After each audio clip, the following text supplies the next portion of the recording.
This is an S4 walkthrough for 504 plans. We're going to be focusing on the accommodations document of the plan during this video.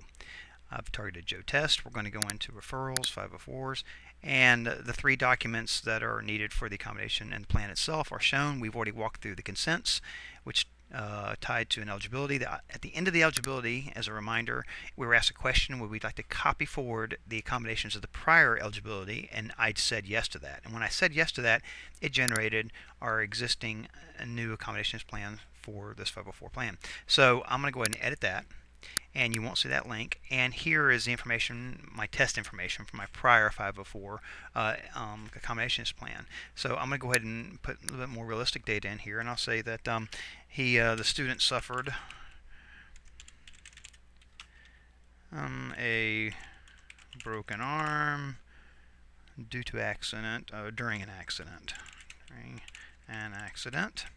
And now I'll tab down, and determining the disability would be he is unable to use his right arm. And then we're going to go to educational impact is he is unable to write. And then we'll go down here, and this is a larger text box that you would use for compliance purposes or legalistic reasons. Since it's so large a text box, you could put things that are not related or not associated with single line general ed accommodations that you would see here, or a general single line testing accommodations you might see listed here. This area here is a big, huge text box for loading in a lot of stuff. We're going to put right now an A on it, and just move into, I'm going to just save what I got so far. And then I'm going to go and choose the date and plan notes. I'm going to say there's no notes here. You could put any special notes you would like there.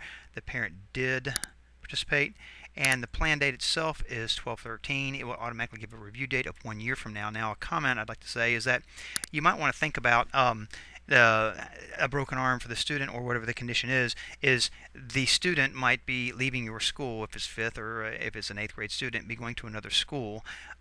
If the condition might resolve before the end of the year, maybe focus on reviewing this thing before the end of the year so that it doesn't propagate or push the problem or the situation to the next school year, where you have to be reminded about it again, or our new school picks up a brand new 504 out of surprise. The broken arm will probably be resolved maybe in the next couple of months, so we could target this to be, and I will do it in this case here just for fun. I'll go to 5/13. I could choose to begin the month, end of the month, whatever, but I'm just making sure that I cover it before he goes on to the next school year. He's an 11th grader, but again, see the concept of a 5th grader going to 6th, changing schools, or an 8th going to 9th. Okay, now I want to go over to the general ed accommodations, and you have separate tabs covering different accommodations as defined by 504s in Santa Rosa. And just to tell you that the mechanism is the same for the assessments. You have different tabs defining different areas that need to be handled in the document itself, covering the accommodations for the students. So I'm going to go back to general ed, and I'm going to go ahead and just uncheck a couple things here, and you'll see that it highlights the record, and it also gives you an edit and an X. You can actually edit this information if you would like to. You don't have to put anything in there. I'm just kind of cleaning up what was from the prior one because it was test data, and this is not going to really go anywhere. I'm just showing you that we can do that. And there's some other stuff checked in here, and you can kind of see the concept. Now what I want to do is I want to give this, I do want to go ahead and remove, for the broken arm scenario, there's probably some things we can do educationally, but I want to give them more time for sure. So I'm going to go ahead and say, I want to say, check on this right here. Now each time we're seeing the edit and the X, if I didn't want the X to show up, or if I didn't want to edit the line, then I choose the X. If I did want to edit the line, I'd say ×2 time, or 3 times, maybe. It might be a need that you know that this might need a little extra time, and it justifies 3 times the time. I'm not sure if that's normal. I don't want to give them unlimited time, but I want to give them a chance. So hit the enter key, and now that's been registered. Any of these lines is editable. You can edit anything. If you go in there and choose the edit and you hit save, it doesn't check anything, or it doesn't change anything, it will check it. So you need to go and just verify it's unchecked. If you're going in to select it, you can edit it. And the newest thing, each of the text boxes or each of the tabs have that control feature on them. I'm going to jump over to assessments, and under assessments, same conditions occur if you choose, let's say that we will need a proctor. Get rid of all these. And let's say we will need a proctor, but we just want to check that. Okay, this pops up, not a big deal. Oops. It pops up, it's not a big deal. If we just go ahead and just leave it alone, it's not a big problem. I want to go ahead and zoom over and target the computer use because that's a new area. Under the state directive of online testing, Mary Lou and Rick over in the Santa Rosa testing department we've got the IEP triggering on computer use because of the needs and desires from the state. We have to do that on 504s also. So here's just a box that's mandatory. You would go use the checkbox here, or the drop down, and we'll choose is the student able to use a computer for taking statewide assessment or state assessments. If you say yes, then you're done. Okay, he can take assessments.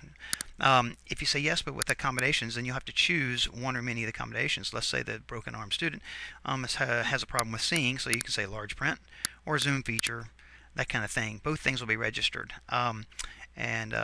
Anyway, that's the newer item. You have other tabs over here that are normal conditions and settings for the assessment that need to be registered and handled. But those are your laundry list of check boxes, and all these items will print when we print the accommodations right before testing windows, as demanded by Mary Lou or Rick whenever they have a testing cycle coming up. So I'm going to go ahead and save this. And when I save this, I could lock it. I'm going to go ahead and lock it just because I want to go ahead and show you the locking process. And it's going to say it's locked. Used to be a scary thing to lock, but it really shouldn't be that scary thing anymore because we can immediately unlock it. I'll show you that in just a minute. Let's say I finished the document, it's completed, and I found out that I wanted to, I spelled something wrong, a word, or I wanted to add an accommodation or something got changed. So what I'm going to do here is I see that I want to remove assignments. Under assignments and assessment, I want to remove allow for peer editing. So I'm going to go ahead and close this. And there's no errors. It tells me where there's. Oh, it's also showing me. Let's see if I can target this better. It's also giving me the. Even though I closed the accommodation document after that because we've locked the accommodation, it's giving me the McKay Scholarship Program paperwork that needs to be handed out during the meeting. Reminder for you, reminder for the parents. There's a convenience item there. I'm going to close this out. I want to make a change. Oh, also the 3270 upload at the end of the accommodation upload process were completed. We've completed the S4 information, so now we want to use the green button and upload the information to 3270. In this case here I won't because Joe Test, he's just a history student or whatever, but you would just choose this here and it just moves the information from the 504 information that you have on the accommodations. It collects all the information necessary and pushes it up to 3270 for other reports and other systems to see. So I'm going to go ahead and close this out. And now the document's locked and we still want to change. We walked through the process there, but we could have come in at a later date. Anytime we want to change an accommodation, so I'm going to go and edit it. It's locked. I'm going to unlock it. I can unlock it because it's within 30 days of notice the red up here where it says locked. I can unlock it because it's within 30 days of the document itself. Remember, the document date was 12/13. We could go into January 13th and still be able to unlock the document. And I'm going to go and see if I can find the assessments here. And I think I said I wanted to remove allow for peer editing. I'm just going to remove that and hit save. And then I'm going to lock it again. And I communicated with the parents. They know I did it because of a communication that we had. And distinctly different from the meeting. Might have been still at the meeting. Doesn't really matter, but it has to be, told to them that the document got changed. But that was how easy it was to go and unlock it within the 30-day window of time and to make the change to the 504 document as necessary. So it didn't involve administrator involvement to make that change. I'm going to close this out. This is basically the walkthrough, and it's going to walk us through again because we're closing it up and locking it. It's going to walk us through the same process. I'm going to go ahead and skip that for this video. And I'm back here, and I'm going to go ahead and just conclude. This is the walkthrough for the 504 for accommodations. I hope you enjoyed the walkthrough, and we'll just look for other videos as I develop the products. Thanks. Bye.